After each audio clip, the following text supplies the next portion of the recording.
Čo robiť vo včelách v novembri? Ahojte, milí včelári a včelárky. Vitajte pri ďalšej epizóde nášho včelárskeho podcastu. Dnes sa pozrieme na mesiac november. Mesiac, v ktorom by už mal mať včelár väčšinu práce hotovú a včelám dopriať predovšetkým pokoj. Ak sa vám tento podcast páči a je pre vás užitočný, budem rád, ak dáte videu like a odoberiete kanál, aby vám neunikli ďalšie diely série Včelársky rok, mesiac po mesiaci. Včely v novembri. V novembri už obyčajne nie je vo včelstvách plod. Posledný sa väčšinou vyliahne začiatkom mesiaca. Pri poklese teplôt sú včely uložené v zimnom chumáči. Jeho vonkajšia vrstva je tvorená včelami, ktoré sú natlačené tesne vedľa seba a hlavičkami sú otočené dovnútra. Vnútro chumáča je voľnejšie.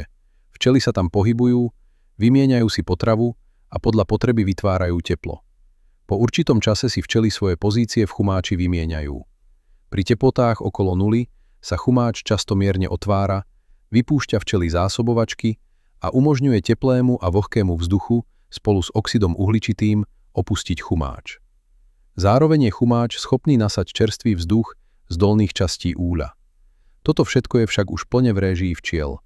Vedia presne, čo majú robiť. A práve preto by včelár v novembri nemal zbytočne do úľa zasahovať.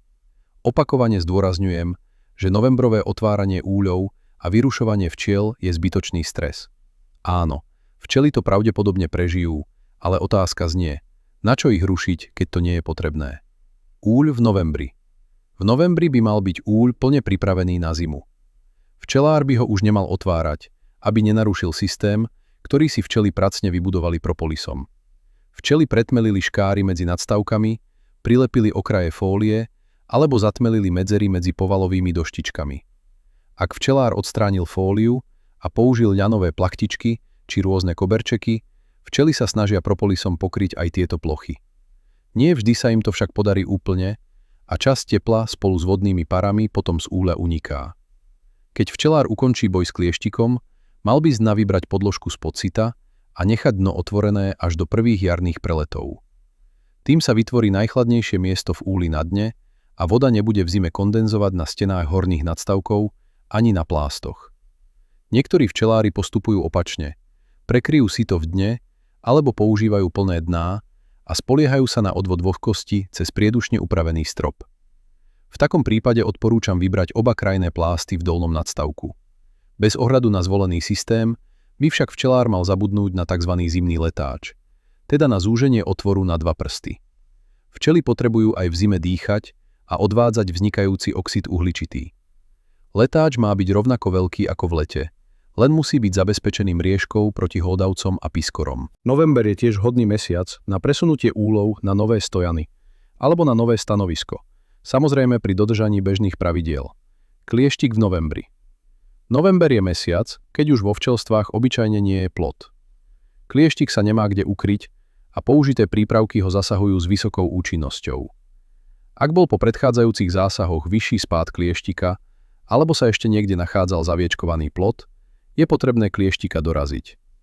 Zvyčajne sa v prvej polovici novembra počasie na pár dní umúdri a popoludňajšie teploty vystúpia nad 10 stupňov. To sú ideálne podmienky na účinný zásah. Nie je potrebné ošetrovať všetky úle. Odporúčam zamerať sa len na podozrivé rodiny, na odložence a na včelstvá s mladými matkami. Za podozrivé považujem nielen tie, kde bol vysoký spád klieštika, ale aj tie, kde je začiatkom novembra ešte plod. Včely sa totiž niekedy snažia neustálym plodovaním dohnať straty včiel, ktoré mali krátku životnosť v dôsledku napadnutia klieštikom v larválnom štádiu. Takéto včelstvo často zimu neprežije a môže skomplikovať zdravotnú situáciu na včelnici. Treba si uvedomiť, že hlavný boj s klieštikom mal prebehnúť v čase liahnutia zimnej generácie. V novembri už ide len o to, aby ich do jary prežilo čo najmenej a včely mali v ďalšej sezóne menej problémov. Otázka pre vás. Robíte ešte v novembri kontrolu spádu klieštika, alebo už včelám dávate úplný pokoj? Stromčeky. November je mesiac, keď zo stromov opadne lístie a to je ideálny čas na presádzanie stromčekov. Záleží na veľkosti včelnice, koľko stromov v nej včelár vysadí, ale sadiť sa dá aj v širšom okolí. Včely si kvitnúce stromčeky nájdu. Vhodné sú ovocné stromy, najmä slivky, čerešne a jablone. Pre skorú jar sú výborné drieň, lieska a hlavne vrba rakita. Tieto dreviny sa dajú vysádzať vo veľkom, aj na opustených pozemkoch, bez problémov a bez konfliktov. A na záver jedna myšlienka. Každý včelár by mal za svoj život zasadiť niekoľko líp. Nie pre svoje včely, ale pre včely svojich vnukov.